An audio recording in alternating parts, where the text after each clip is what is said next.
and he said, "Oh, you want to come do a product video for the virtual mic system with Jill, and we'll give you guys a Raven and a VMS system mic?" And I said, "Sounds great."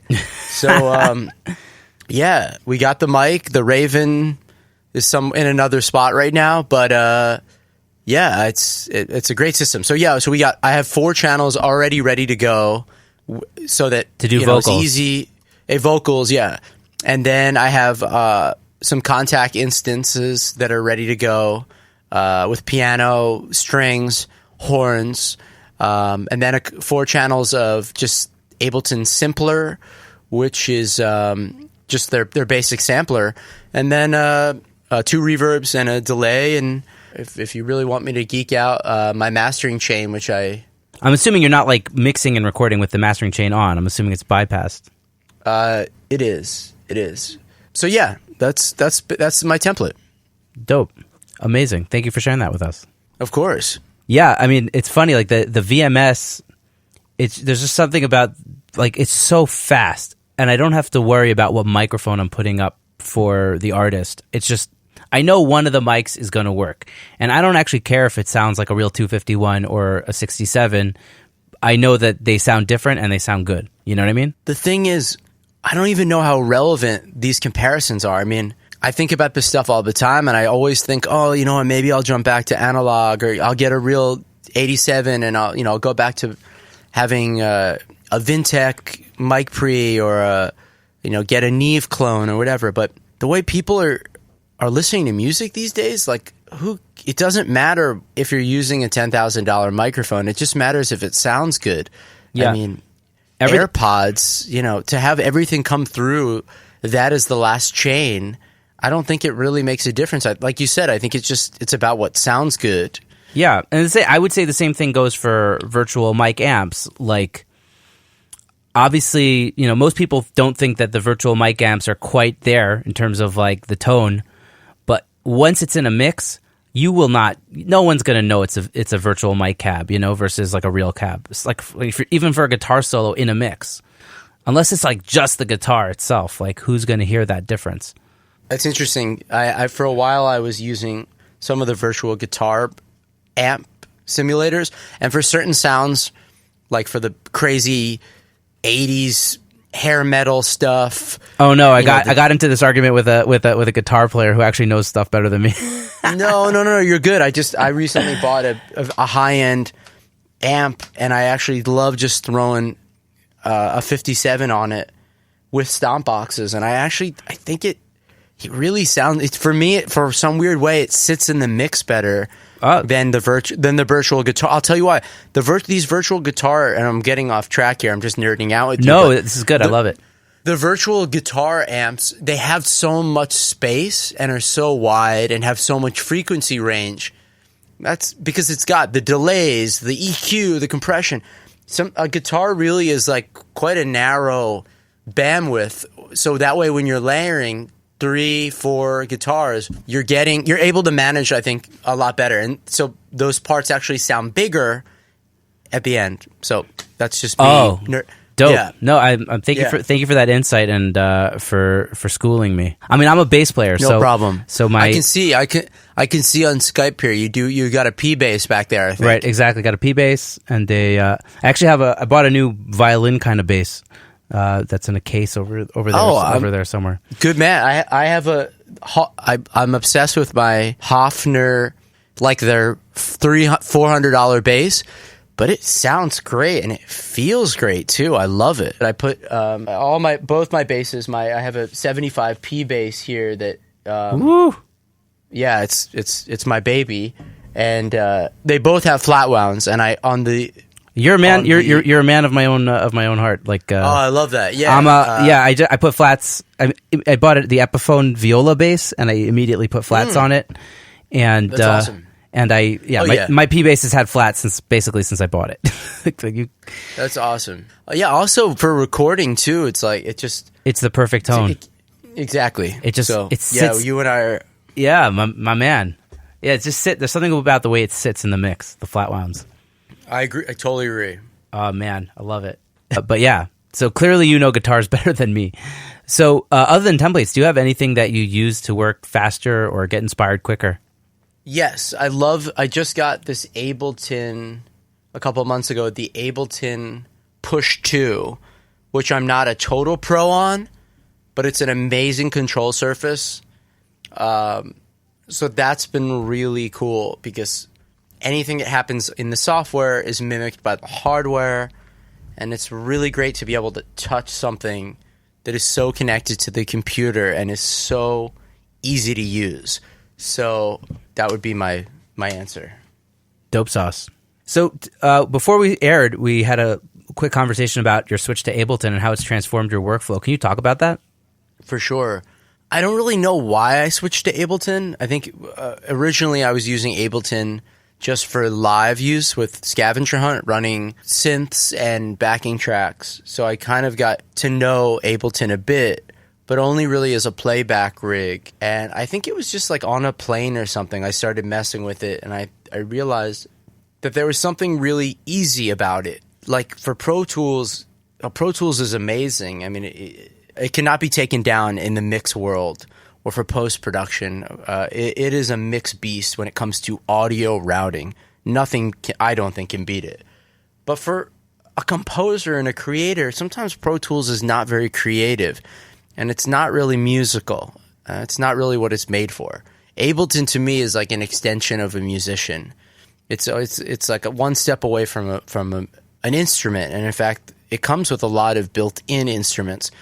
So it was just something that actually kind of happened, and I started messing with it, and I started making beats, and I started making tracks, and then I started saying, hey, maybe for fun, I'll just write this track for this ad in Ableton. And then from there, I just realized, man, this is kind of better than Pro Tools. I can work so much faster, especially when I work a lot in pop, in pop genre and in hip hop for advertising. So those types of music really do lend themselves well to a software like Ableton, which is very much groove and beat driven. Can you explain a little bit why Ableton works better for like that groove kind of vibe?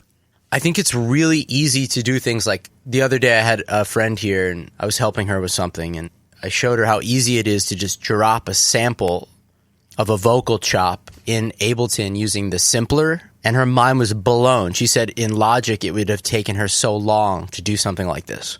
Whereas in Ableton, you just drop it in, and all of a sudden, that can be on your MIDI controller. I know other software does that, but Ableton really it's just literally a drop and drag. And I also think with making beats, the MIDI editor is so great to use. The drum rack is so easy to use. It's also extremely deep. You can get really deep in Ableton.